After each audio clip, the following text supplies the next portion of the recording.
I'm fortunate enough to introduce my good friend and mentor. I've known Raymond about 15 years, 16 years, something like that. And he's been a mentor and a friend. The fuse is blown, so we got nothing. I'm sure I blew the fuse. Yeah.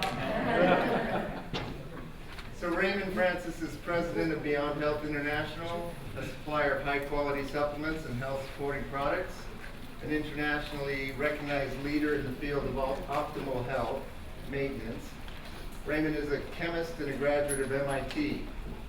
At age 48, he almost died of a terminal illness and went to about 36 medical doctors before that, and then gave up because they almost tried to kill him there. So he had to use his own expertise and his knowledge of biochemistry to save his life and restore his health. Today, at almost age 77, he has superior health. Says he has the arteries of a 25-year-old. Boundless energy, takes no drugs, no prescription drugs, has only two health problems, or has only had two health problems in the last 28 years. A couple of colds, real rough. And he says he has good excuses for those.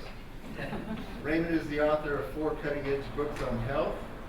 His books have been translated into 7 languages, including Chinese. Several years ago, his book, Never Be Sick Again, was the #10 best-selling book in America. And his newest book is Never Feel Old Again. Raymond has done over 2,000 radio and TV appearances. He lectures at health conferences around the world. Anybody aging in here? He's going to let you know that it's a mistake. Raymond Francis. Thank you.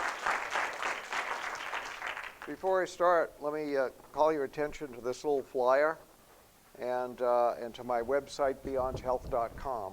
If you go to beyondhealth.com, you can sign up for a free newsletter right on the front page, and that comes out once a week, and it's full of good information. So if you want to get this kind of high-quality information on a regular basis, all you have to do is go and sign up for it. And then that also tells you about my personal appearances and things of that nature. And today we're going to talk about my new book, Never Feel Old Again.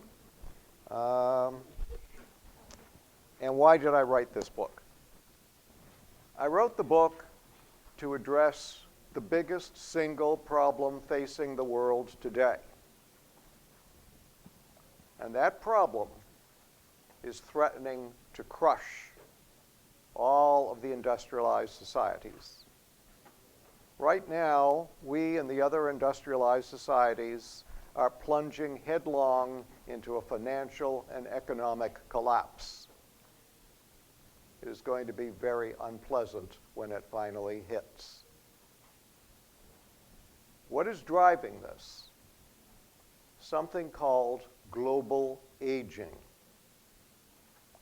There has quite simply never been this many old people before in the history of the world. And there's not enough young people coming along behind them. And this is happening in all the industrialized countries. And you see all the machinations now going on in Washington, and the riots that happens in Greece, and all the things that are happening in France and Italy and all these.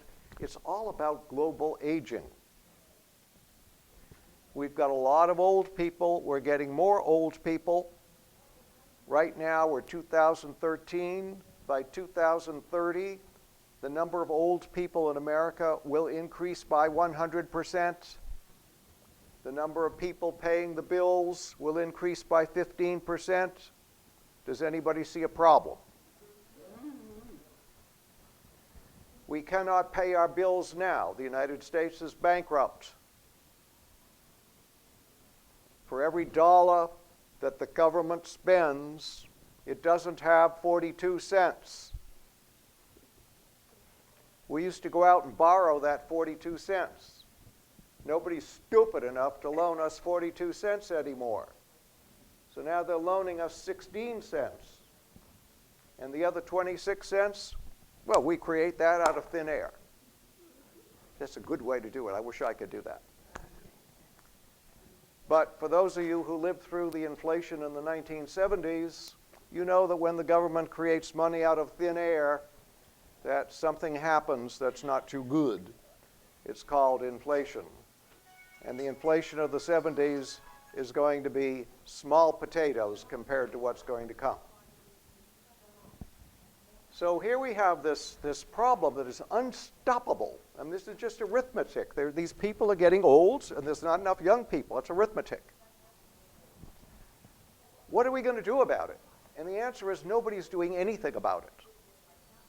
Because what we need to do is so drastic that no politician is willing to touch it.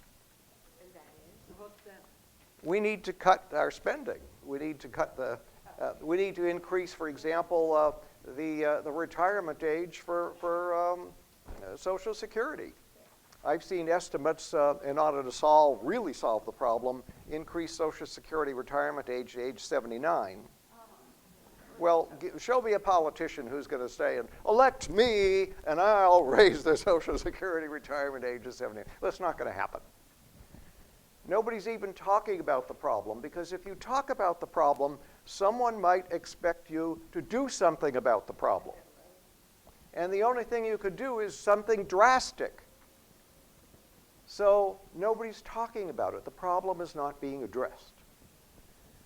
Is there something we can do about it other than what the politicians are not doing? And the answer is yes, because if we look at the problem and we crunch the numbers, what we find is that the 800-pound gorilla in all these equations is the cost of disease. If we can eliminate the cost of disease, we eliminate the problem. It is relatively simple to cut the cost of disease in half. Relatively simple. But it has to start with you. And then with your family, with your neighbors. It has to start somewhere. And we have to start doing it, and we have to start doing it now. We can no longer afford to get sick and old. Aging is a mistake. It's a terrible mistake. Now, when I say something like that, you may say, well, wait a minute, the universe is aging. The sun is aging. Aging is natural, isn't it? And the answer is yes, it is. But what we are experiencing as aging, the loss of function, the so-called diseases of aging like Alzheimer's and osteoporosis and arthritis and cancer, the so-called diseases of aging and the disabilities, that is not a part of normal aging. That is a disease process that we are creating. And since we are creating these disease processes, we can uncreate them. And we can cut the costs, and we can make the whole thing manageable. And we need to start doing this. The politicians are not going to solve the problem. Thank you. Thank you. Politicians are not going to solve the problem. You have to solve the problem. We have to solve the problem together. So we have to stop making ourselves old and sick. Can we do this? Absolutely, we can do this. How do you do it? I'll tell you the secret. Here it is. The human body is a self-repairing system. All biological systems are self-repairing. They cannot exist if they were not self-repairing. So the human body is a self-repairing system. What you got to do is get it repairing. Now, I've gone to automobile shows, and I've seen cars that are 100 years old that look like new, and they run like new. You can go out here onto the street and find a car that's 10 years old that's ready for the junkyard. What's the difference? One word. Maintenance. One word. it's no different for you than it is for the car. If you do not maintain a car, it ends up in the junkyard. If you do not maintain your body, you end up in a nursing home with somebody wheeling you around in a wheelchair while you're drooling out of your mouth. Doesn't have to happen. What you want to do is age naturally, and then you will live a very long life in perfect health. You will not get sick, you will not become disabled, and you will not need anyone to care for you. You can care for yourself. Well, sounds good, but how do we do it? How do we accomplish it? What do we have to do next? Well, you have to understand that the body is the self-repairing system, and so how do we keep it in good repair? Well, very simple concept. We're all made out of these little tiny microscopic units of life called cells. We all started life as one cell in our mother, and now we're multi-trillion-celled organisms. You know, a bacterium is a single-cell organism. Algae, single-cell organism. We started life as a single cell. Now we're multi-trillion-cell organisms, and we think of ourselves as a body. We are not a body. We are not a thing. What we are is a community of trillions of cells acting together in concert to make us who we are and to allow us to do what we do. So we are, in fact, a community of cells. Now, nobody can get their arms around 50 to 100 trillion cells, but anybody can get their arms around one cell, and that's how you started life. So what you have to do is to learn how to keep one cell healthy and young.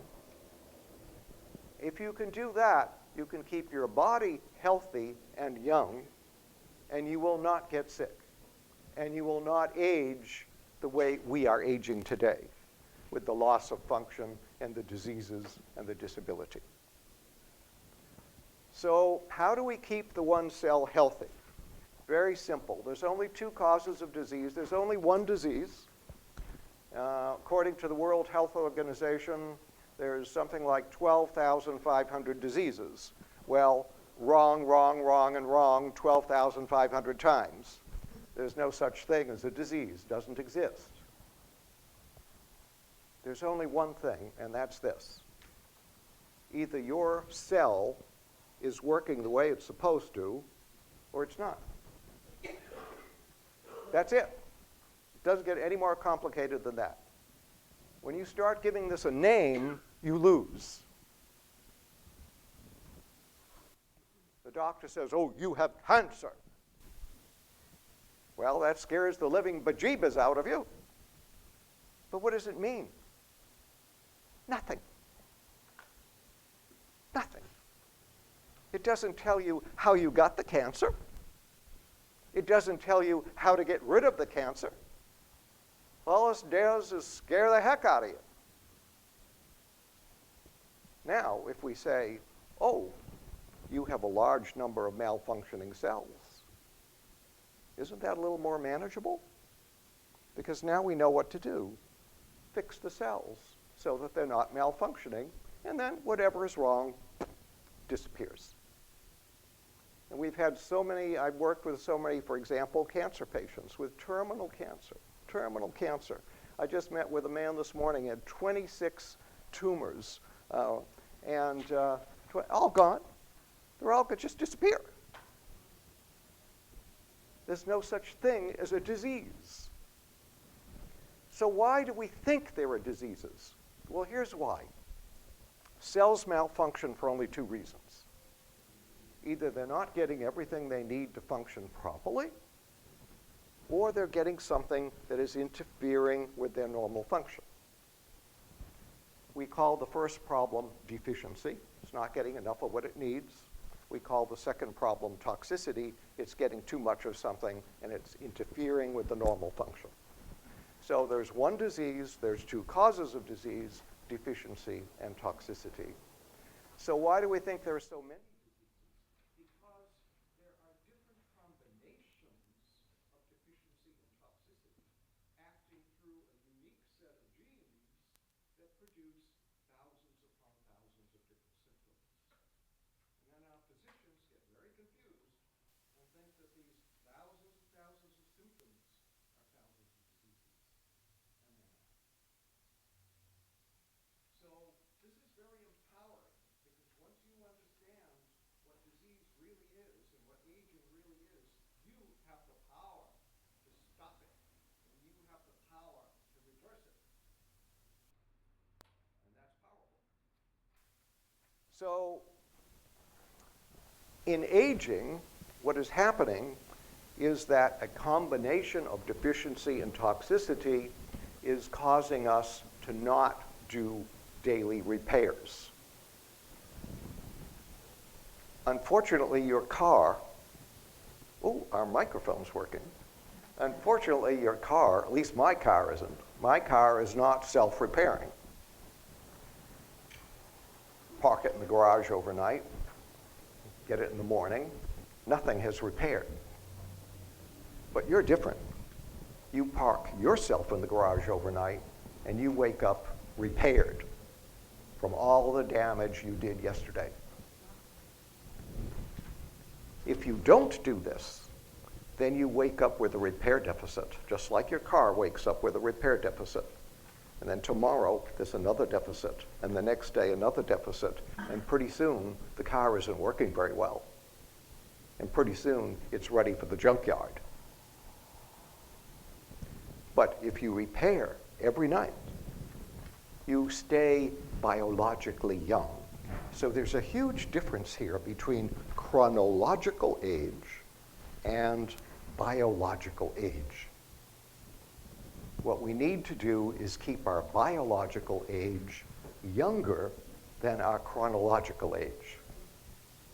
Today, we are measuring 30-year-olds with the biological markers of 80-year-olds. Wrong way to go, folks. Just a few years ago, we did a study of overweight 10-year-olds. They had the biological markers of 45-year-olds. If you're 45 years old when you're 10, what are you going to be when you're 50? This is the first generation of American children that are going to die younger than their parents. We can't continue to do this. Now, here we have all these old people that need support from young people, and the young people are all old and sick. This is a real catastrophe, folks. Who's going to take care of who here? So there's a difference between biological age and chronological age, and the way to keep your biological age younger than the chronological age is to keep your body self-repairing. Well, if you bring your car in for repairs, let's say you bring it in for the 60,000-mile checkup and maintenance, what do you need? You're going to need a new air filter. You're going to need a new oil filter. Or maybe you need new brake linings. Maybe you need new wiring. Maybe you need new fan belts. Maybe you might need new tires. What you need is repair parts for the mechanic to repair your car. And then when the mechanic takes the wheels off in order to rotate the tires or whatever, and to put in the brake linings, he gets his little tool and goes, gets his little tools and he works on the car. You're no different. In order to repair, you need all the repair materials you need on a daily basis. Otherwise, something is going to go unrepaired.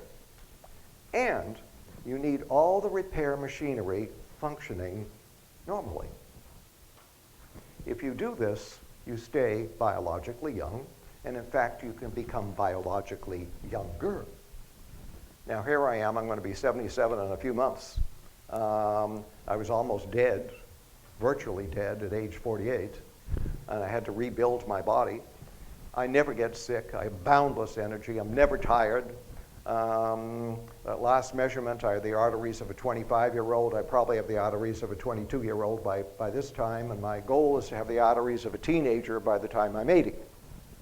Well, cardiovascular disease is the #1 killer.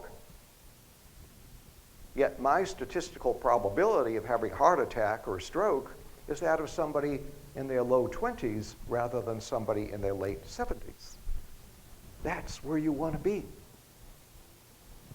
You want to be biologically younger than your chronological age. And you do this by keeping the cells in good repair and by supplying the cells with all the repair materials they need and keeping all the repair machinery functioning normally. So what about giving your cells what they need? How do you do that? Well, you have to eat food. Unfortunately, food is in very short supply, and where I live, there isn't any. You are all blessed here in California because you actually have food. And we know what food is. It's what God provides, and you harvest it and you consume it, and that's what food is. There is no food where I live in Florida. It's almost impossible to obtain food in Florida. But in the Bay Area, I used to live in San Rafael. We had a farmer's market twice a week. I used to go twice a week to the farmer's market with all the organic farmers. I mean, the food was just abundant and marvelous. So you're all uniquely blessed here. Don't move to Florida. You'll starve to death. Whole Foods there. Whole Foods doesn't have any food at all. It's all garbage. Everything is garbage.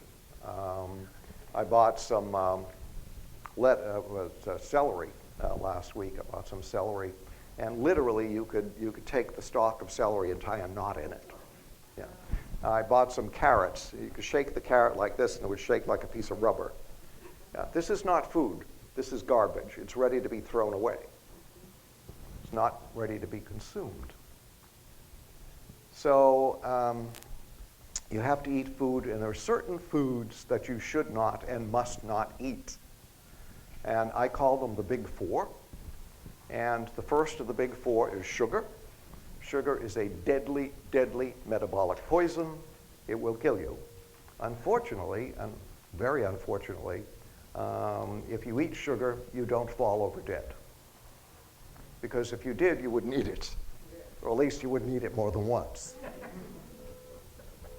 But what it does is it kills you slowly. And it ages you. Sugar ages you. Every time you eat it, you get older and older and older. So you want to stay off of sugar. The second is wheat. Wheat is a deadly poison, and you can't eat it. So don't eat it. Historically, it wasn't that bad, but now it's all hybridized, and the hybridized wheat is toxic to the human body. So get off of wheat. The third is what we call processed oils. What is a processed oil? Any oil you buy in the supermarket, processed oil. So don't buy them. And don't buy any products like salad dressing or anything else made from these very same oils. We all value our cars. And I don't, maybe some of us don't know what to do to service a car, but cars need something called oil. And you do have to change the oil on occasion in the car. And if you put the wrong oil in the car, you will ruin the engine. So people don't put the wrong oil in the car because they don't want to ruin their engine. Yet your body needs a special kind of oil, and we all put all the wrong oils in. So you wouldn't put the wrong oil in your car, but you put the wrong oil in your body. Why? It's not very smart. So you've got to put good oils in, and in fact we were just having somebody talk about some good oils. But you've got to get off of all the processed oils. So anything in the supermarket is a processed oil. You're not going to get anything there that's edible by a human being. And these oils, in my estimation, and I've looked at this, for example, cancer. Cancer is a very, very complex disease. There are many, many, many factors that enter into the cancer equation. But what is probably the single largest cause of cancer? The oils at the supermarket. So if you want cancer, go for it. Go for the oils, you'll get it. The next of the big four is dairy and excess animal protein. Dairy is not for human consumption, and we've never intended to eat milk, and we're doing it. So stop doing it. And historically, it was bad for you, but wasn't catastrophic. It's bad for you, and it's totally catastrophic because it's filled with every imaginable toxin you can think of, from PCBs to dioxins to antibiotics to sulfur drugs to it just goes on and on and on. You don't want to be feeding that to yourself or to any human being you care for. You had a question? I just wondered if there was any, is organic any better than? Of course organic is better, but it's still not a good food.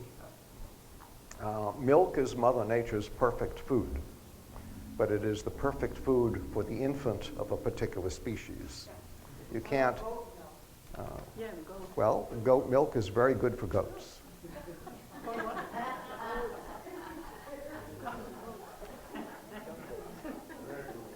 You cannot cross-species feed. You can't feed mouse milk to an elephant because, first of all, you need a lot of little mouses. But you can't do it because the chemistry of the milk is unique to the need of the species. And then you can't can't give elephant milk to a giraffe or giraffe milk to a cow or cow milk to a human because you'll make the recipient sick because the chemistry is wrong. But then there's another thing you can't do is you can't feed milk to the adult of the species because, again, the chemistry of the milk is unique to the species and unique to the infant of the species, the need of the infant of the species. It is not appropriate to feed that milk to the adult of the species. And nowhere in Mother Nature does that happen except for the crazy humans. So we do crazy things, it makes us sick, and then we go to the doctor and get pills and surgery. Don't make yourself sick, no pills, no surgery. So there you go. And then excess animal protein. I eat animal protein. I think animal protein is good, but not too much. And the average American eats about 10 times too much animal protein. And that will make you sick. Yes? How many grams of protein are you recommending? About the amount in one egg per day, or the palm of your hand of a piece of meat or fish. The recommendation is meat should be a condiment, not a main course. In America, it's a main course. You have a slab of roast beef bigger than the plate. It's falling over the plate. And then it gives you cancer, and it gives you arthritis, and gives you every wonderful disease. So there you go. That's the big four. So get off of the big four and get on to more fresh fruits and vegetables. Half your diet should be fresh vegetables. So then you go on from there. The other part, the next part, is toxins. Deficiency and toxicity are the two causes of disease. Today, the average American is in toxic overload. We have some of the most toxic creatures on the planet. We're more toxic than anything has ever been in the history of the world. And it's killing us. Here you have this cell, and you're putting toxins into the cell. Every year you put more in and more in and more in and more. Well, at one point in time, is this cell going to collapse and seriously malfunction? And that's what's happening now, seriously malfunction. You go to your doctor and you say, well, I have all these problems. I get the pain, and I get this, and I get that. The doctor doesn't say, oh, you're overloaded with toxins. The doctor gives you a pill that overloads you even more with toxins. because the pill is toxic. So toxicity is now a huge cause of disease. So there are three things that we have to do. One, we have to stop putting toxins into our body. So you have to identify where toxins are, what they are, and I talk about this in all of my books, and get them out of your life. It sounds impossible because we live in a toxic world, and we're all in toxic overload, but actually it's more possible than you think. You can actually reduce your toxic load by about 80%. That's very significant because it's not that the body is unable to handle toxins, it's that we're overloading it with toxins. So if you cut your toxic load by 80%, the body can then handle the load.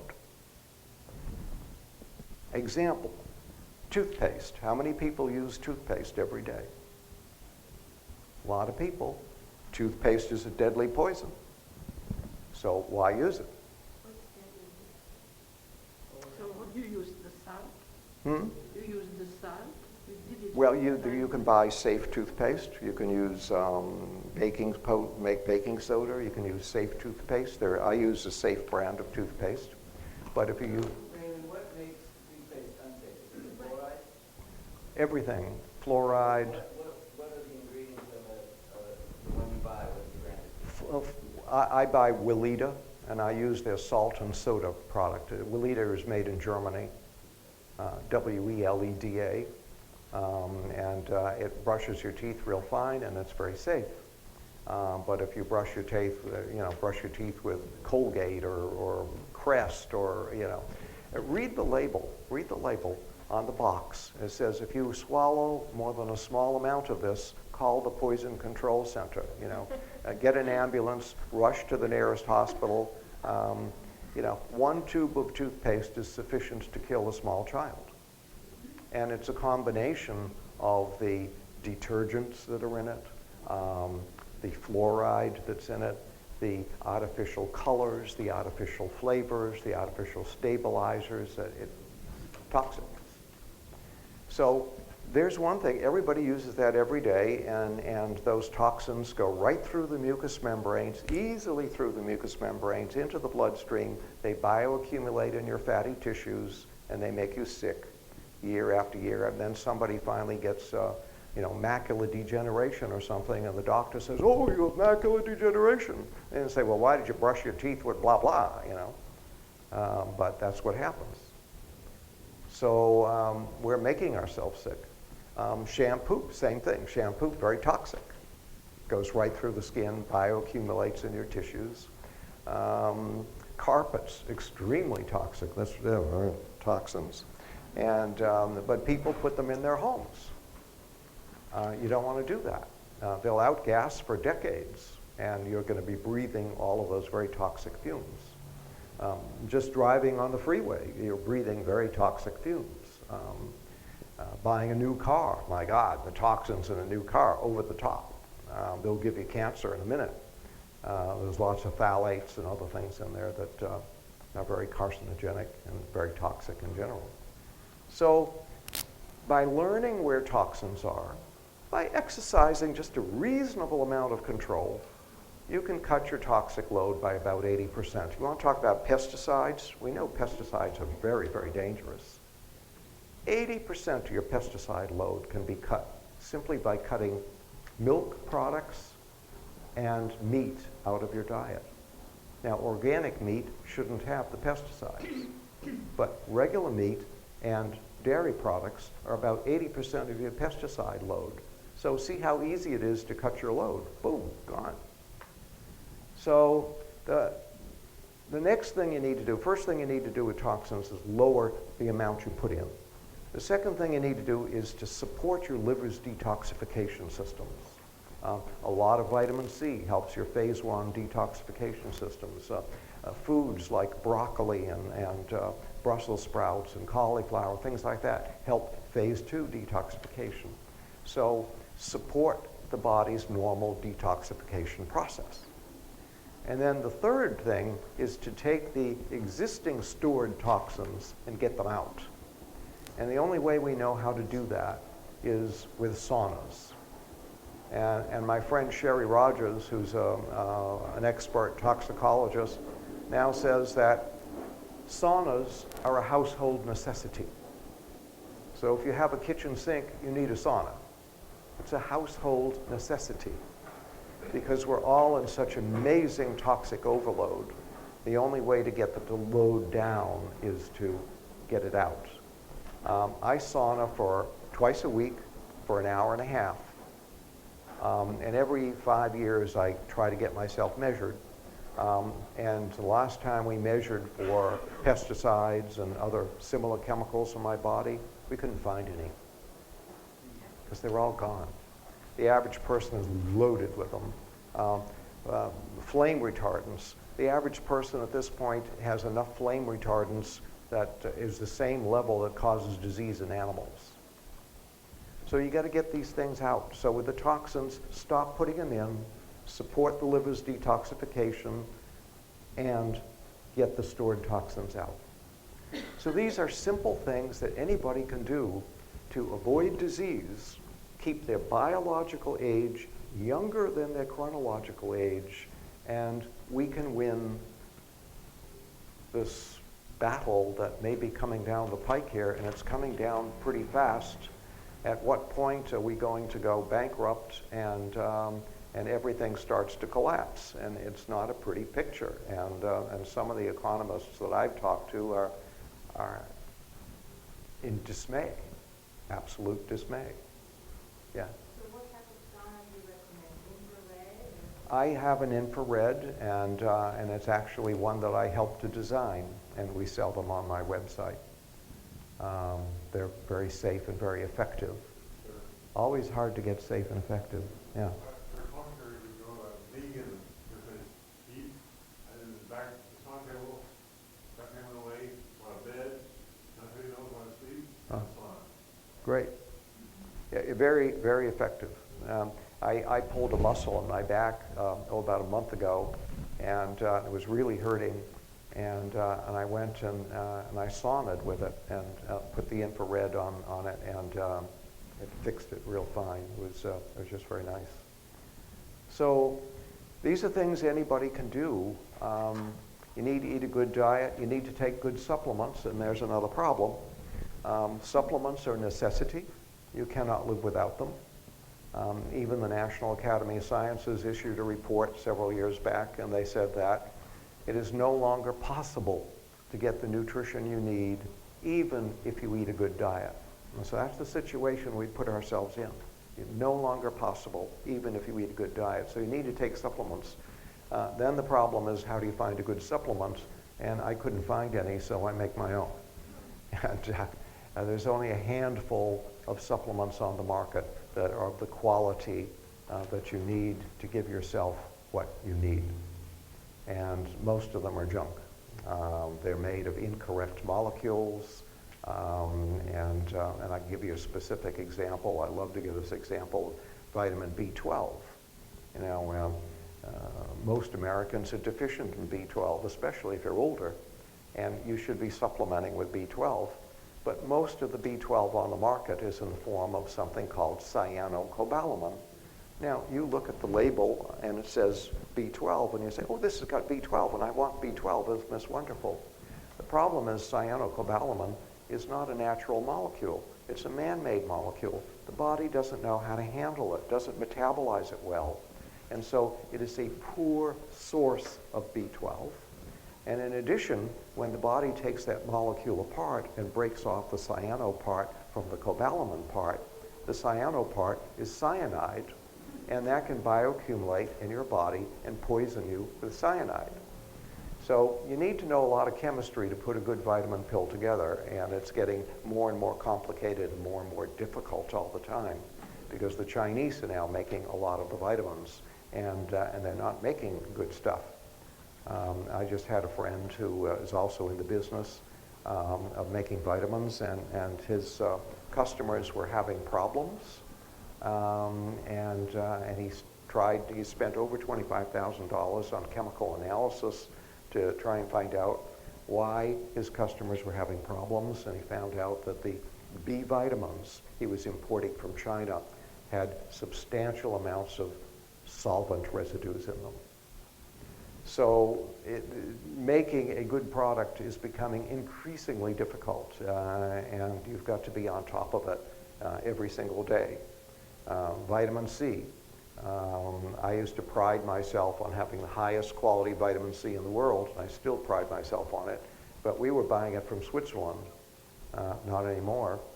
All the Europeans are out of business, and the Chinese are making all the vitamin C, and most of what they make is junk. So that's the situation you're in, and we need supplements, but you got to choose good ones, so you have to educate yourself.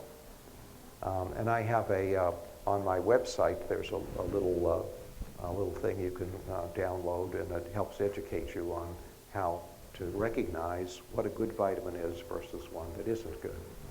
Yeah.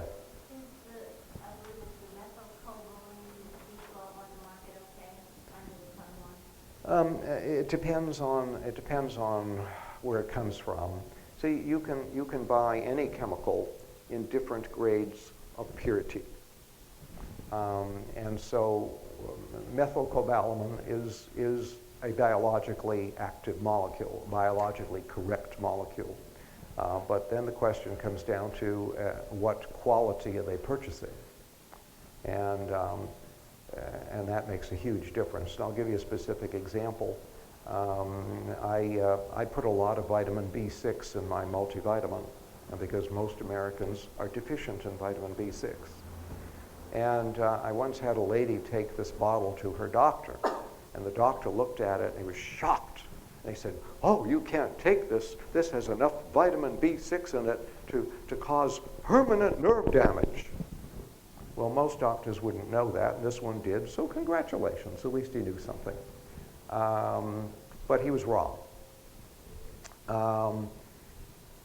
The truth is, if you take, again, levels of quality, if you take low quality vitamin B6 and you take a lot of it, you will do permanent nerve damage.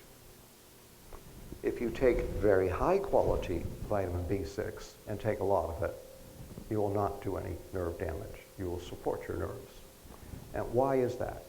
Because the low quality B6 has what we call analog molecules in it.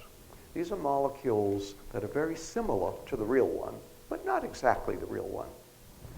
And what happens is these analog molecules can actually interact with the cells at the surface of the cell, the receptor sites we call them, interact with the receptor site on the cell, and because it's not the correct molecule, it'll get jammed and it won't let go. So it blocks the receptor site from the real vitamin B6. So the result is that you get a deficiency of vitamin B6 by taking a lot of cheap vitamin B6, and you do permanent nerve damage because of your B6 deficiency. So chemistry gets, you've got to look at these things very broadly, and the purity of the chemical that they're putting in is very, very important, and in some cases extremely important, in other cases less important. But my problem with a lot of the vitamin C today is, and I go to a lot of medical meetings. I'm a member of 3 medical societies, and I talk with the doctors, and what I'm getting is the same story. I go to a meeting here, a meeting there, and I'm getting the same story. And so if one doctor says something, well, what does that mean? But when you get a whole bunch of people in different places saying something, where there's smoke, there's fire. And what they're saying is, years ago, I would give people intravenous vitamin C, and I would do miracles. And now I'm using intravenous vitamin C, and I'm not getting those results anymore. And you have to ask why. And it's all being made in China. So anyway, how am I doing on time? Am I okay? About 5 more minutes? So you could go to about 10 to or 11 to if we get out very quickly. Okay, Stuart. I don't know for about 6 years, and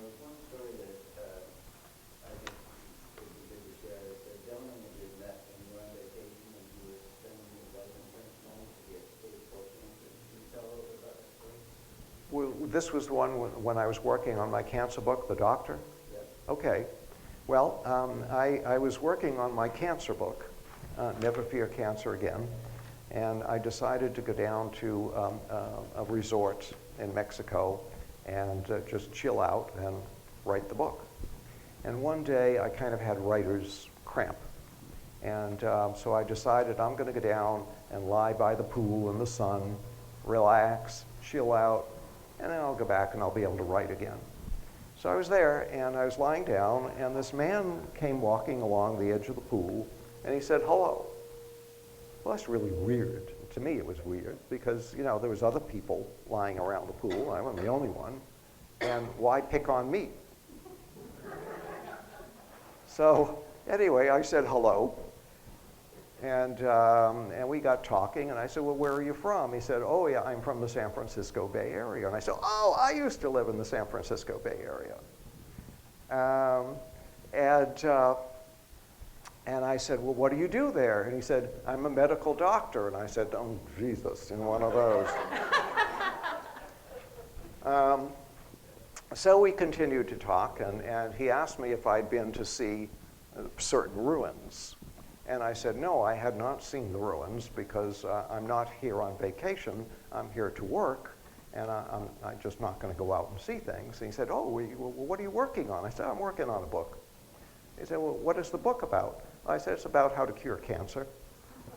And he said, "You mean you can cure cancer?" And I said, "Of course you can cure cancer." I said, "Everybody knows you can cure cancer." And I said, "Well, not everybody. There is a small group of people that don't know how to cure cancer. We give them a special name. We call them oncologists." She's an oncologist. I know. But I'm telling the story as it happened. And he laughed. And I thought, this guy's got a good sense of humor. So we talked some more, and then he said, "See that man over there? And that's my friend, Dr. Green. And see, that's his wife next to him, and that's my wife, and we've been friends for 20 years. And Dr. Green has terminal cancer, and he just came back from Stanford, and Stanford told him that every tumor was growing out of control. There was nothing more that anybody on this planet could do for him, and he should go and contact hospice." This was in September 2009. They told him he'd be dead by the end of December. So he and his wife decided they were going to go on one last vacation together before going into hospice. And his friend, doctor, and the wife went. So the four of them came down to Mexico for one last vacation. So anyway, at the time, I said, "I got to get back to work." So I got up and started, and he went back to his wife. And he came running along the pool after me, and he said, "You know, I talked to my friend. Can we invite you to dinner tonight?" And I said, "Yeah, sure, free dinner, it's okay." So we had dinner, and after the end of dinner, they said, "Can we invite you to lunch tomorrow?" And I said, "Yeah, okay, free lunch, that's good." And the next day, they left. They went back to San Francisco, the two doctors and their wives. And Dr. Green was his name, and I can give his name publicly because it's on my book. Dr. Green immediately bought a copy of my book, Never Be Sick Again. And so this was in September 2009. He was supposed to be dead by the end of December. In mid-December, he called me and he said, "I read your book. I'm doing what you said to do. I'm feeling much better. I'm back to work part-time." In mid-March, he called and he said, "God bless you. Thank you so much. You've saved my life. I've just been to Stanford. Every tumor is virtually gone. I'm feeling better than I felt in 20 years, and I'm back to work full-time." And that was in mid-March 2010. This is now 2013. He's still in fabulous health. So it is so simple. It is so simple.